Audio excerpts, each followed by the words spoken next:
خواجہ گولڈوی رحمۃ اللہ کی بات اس موقع میں فٹ بیٹھتی ہے. سبحان اللہ ما بات کو سمجھنے کے بعد نعرے مارے, پہلی نہیں بات زخمی نہ ہو جائے. سبحان اللہ ما احسنک ما اکملک ما اجملک, کتھے میرے علی کتھے تیری ثنا, گستاخ اکھیاں کتھے جالڑیا. جو مدرسین حضرات ہیں علماء کرام ان کی خدمت عالیہ میں عرض کروں گا, جس وقت کوئی معنی صفتی ادا کرنا چاہیں, نفس ثبوت مراد ہو تو آپ کو صفت مشبہ استعمال کرنا ہوگا. اگر کسی چیز کا حدوث ثابت کرنا ہو تو اس میں فاعل استعمال کرنا ہوگا. اگر لغوی معنی میں شدت اور زور پیدا کرنا ہو مبالغہ استعمال کرنا پڑے گا. اور اگر مقابلتاً زیادتی استعمال کرنا ہو آپ کو اس میں تفضیل استعمال کرنا پڑے گا. جس وقت آپ کا شعور دم توڑ جائے تعبیر کے میدان میں, اس جگہ فعل تعجب استعمال ہوتا ہے.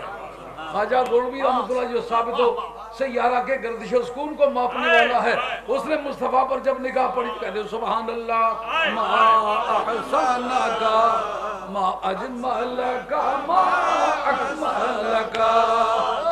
خواجہ گولڈوی کا شعور اور آپ کی بصیرت اگر اس کا فیصلہ کر پاتی کہ تیرے حسن کی تعبیر کیا ہے, صفت مشبہ استعمال کرتا, صفت مشبہ تیرے وزن کو نہیں اٹھاتا.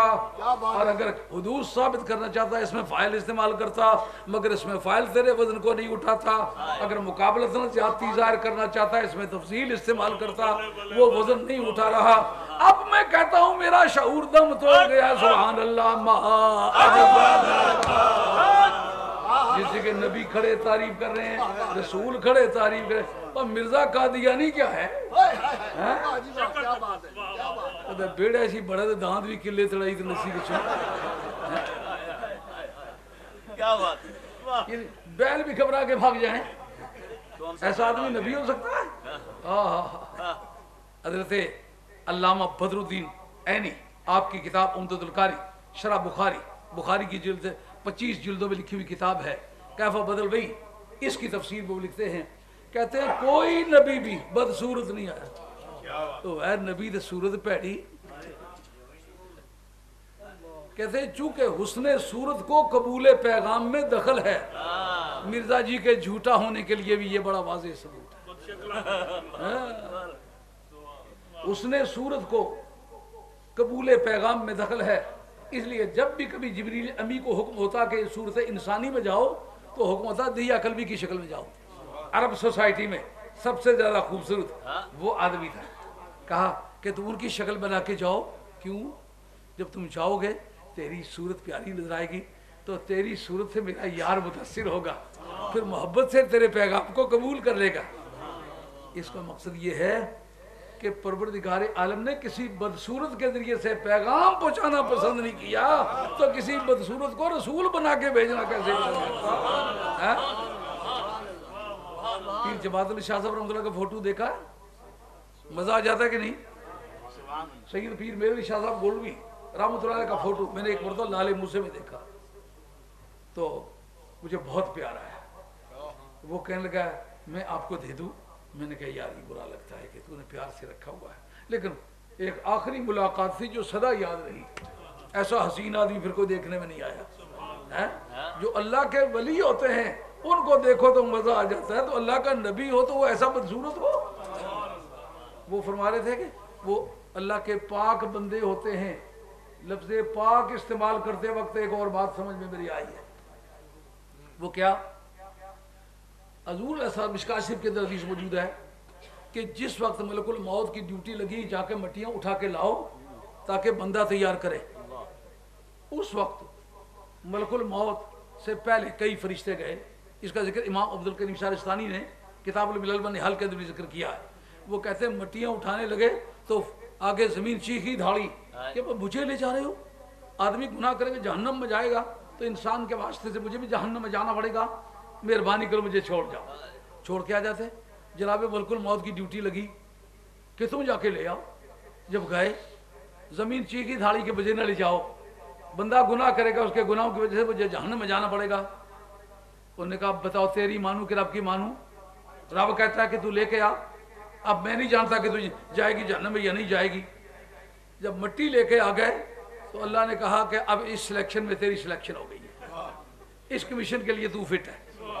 کل مارنے کے لیے بھیجے تو ماں روئے بہنیں روئے تو تو روتی کو دیکھ کے چھوڑ کے آ جائے. اس لیے اب مارنے کا کام بھی تیرا ہی ہے. لیکن فرشتے نے اس ساتھ ایک وعدہ کیا کہ میں مٹی لے جا رہا ہوں, لیکن بندہ کہیں بھی ہوگا مرنے کے وقت تیرے حوالے کروں گا کہ یہ رہی وہ مٹی. لیکن نبیوں نے کہا ہم کو عام لوگ ہیں کہ تو لے کے جائے گا, نہیں, ہم اپنی مٹی خود وہاں لے جائیں گے جہاں سے ہمارا خمیر لیا گیا ہے. ہم اپنی مٹی خود وہاں لے جائیں گے جہاں سے ہمارا خمیر لیا گیا. یہی وجہ ہے کہ انبیاء علیہ السلام کے جنازے اٹھا کے لے جایا نہیں کرتے. کیوں کہ جہاں کا ان کا خمیر ہوتا ہے وہیں ان کی موتیں واقع ہوتی ہیں. اب مرزا جی کا وقت آیا. اس میں ایک اور پرنسپل پہلے سمجھ لو کہ جس وقت نبی کی جان نکالی جاتی, مسلم شریف کے اندر بھی حدیث موجود ہے, بخاری کے اندر بھی موجود ہے, دونوں جگہ راوی حضرت ابو ہریرہ رضی اللہ عنہ سنی سنائی بات نہیں کرتا, پڑھائی ہوئی بات کرتا ہوں, جو خود پڑھائی ہے. جناب ملک الموت نے آ کر کے حضرت موسیٰ علیہ السلام کی جان نکالنا چاہیے. یہ بات تو آپ نے اتنی مرتبہ سنی ہوگی جتنے اپنے سر کے بال ہیں, لیکن اگلی باتیں جو ہے وہ گہرا پانی ہے. جب میں بات کروں گا تو آپ کو پتہ چلے گا کہ ستاروں سے آگے جہاں اور بھی ہے, ابھی عشق کے امتحان اور بھی. جب جان نکالی تو ایک تھپڑ مارا, آنکھ باہر آ گئی. ایک مسئلہ تو یہ واضح ہو گیا جو کہتے ہیں نور سے تو سرکار زخمی کیوں ہوئے, ملک الموت نور ہے تو زخمی کیوں ہوا. اس کا جواب تم دے دو, اپنے نبی کے زخمی ہونے کی فلسفی میں یاد کر دیتا. اچھا بھئی انہوں نے تھپڑ کیوں مارا, کا بغیر اجازت کی جان نکالی. اب اس کا فیصلہ کس طرح ہوگا؟ رب کی بارگاہ میں جب وہ حاضر ہوئے تو عرض کرنے کے مولا کریم تیرے موسیٰ نے, ہاں مولا کریم ارسلتا الی من یکرہ الموت, مولا کریم اس کی طرف تو نے مجھے بھیجا ہے جو موت کو اچھا نہیں سمجھتا. لیکن رب نے یہ نہیں کہا کہ اس سے ایکسپلینیشن کال کریں گے, اس سے پوچھیں کہ تم نے کیوں ایسا کیا ہے. ایکسپلینیشن کال کرنے کا پرنسپل کیا ہے؟ جب کوئی آؤٹ آف جورسڈکشن پاور کو ایکسرسائز کرے اس وقت پوچھ ہوتی ہے. جب اپنے حدود اختیار کے اندر اپنے اختیار کا استعمال کرے پھر پوچھ نہیں ہوتی. معلومہ ملک الموت نبی کی بارگاہ میں بغیر اس کی اجازت کے جان نکالنا چاہے, نبی کی جورسڈکشن میں آ کے مار کے تھپڑ اس کی آنکھ نکال.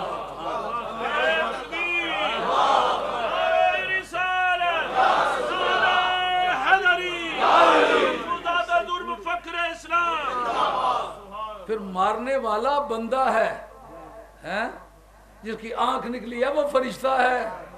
پہاڑ کو اٹھائے تو 100 میل کے فاصلے پر ایک دھکے سے پھینک دے. اس کے تھپڑ سے اس کی آنکھ نکلی کیوں؟ اس کا مطلب یہ ہے کہ فرشتے کے مقابلے میں نبی کی پاور زیادہ ہوتی ہے, اس لیے فرشتہ اس پاور کو کی مزاحمت نہ کر سکا, سہ نہ سکا. انور علی شاہ صاحب لولابی شیخ العزیز دیوبند, آپ کی فیض الباری شرح بخاری جلد اول صفحہ 60, اس کے اندر لکھا ہوا ہے کہ جس طاقت کے ساتھ انہوں نے ملک الموت کو مارا تھا یہ ملک الموت ہی تھا جو زندہ بچ گیا.